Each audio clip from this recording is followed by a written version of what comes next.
أهلا وسهلا بيكم. لسه رحلتنا مستمرة. ارتحنا شوية وهنكمل مع الشيخ أحمد عبد الرحيم، وهنتكلم عن أول فئة ليها علاقة بالصلاة، وهي فئة التاركون المضيعون. هذه أخطر فئة في الحياة وإن كثروا للأسف، وأكثر بلاء الأمة بسببهم، ولذلك أهمس في آذانهم جميعا، وفرادا وأحادا وثناء وثلاثا ومجتمعين، بقول الله تعالى: لا تمدن عينيك إلى ما متعنا به أزواجا منهم زهرة الحياة الدنيا لنفتنهم فيه ورزق ربك خير وأبقى وأمر أهلك بالصلاة واصطبر عليها لا نسألك رزقا نحن نرزقك والعاقبة للتقوى.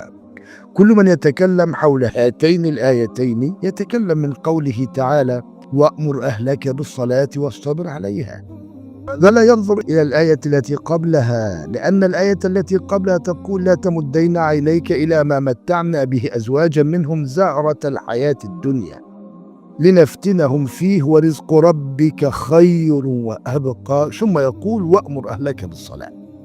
إذن الأمر في أمر الله تبارك وتعالى ونهيه لحبيبه صلى الله عليه وسلم، ومن خلاله صلى الله عليه وسلم للأمة جميعا، ألا ننظر إلى الدنيا ومتاعها وزخرفها وانشغالاتها إلى غير ذلك من الأشياء. ثم يقول ربنا تبارك وتعالى: وأمر أهلك بالصلاة واصطبر عليها، ليس عليهم ولكن عليها، على الصلاة.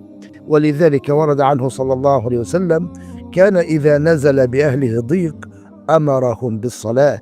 وكذلك كان سلفنا الصالح يسيرون بنفس النهج، فكان بكر بن عبد الله المزني رضي الله عنه ورحمه الله إذا أصاب أهله خصاصة شدة قال: قوموا صلوا، ثم يقول: بهذا أمر الله تعالى ورسوله صلى الله عليه وسلم: وأمر أهلك بالصلاة واصطبر عليها لا نسألك رزقا نحن نرزقك والعاقبة للتقوى.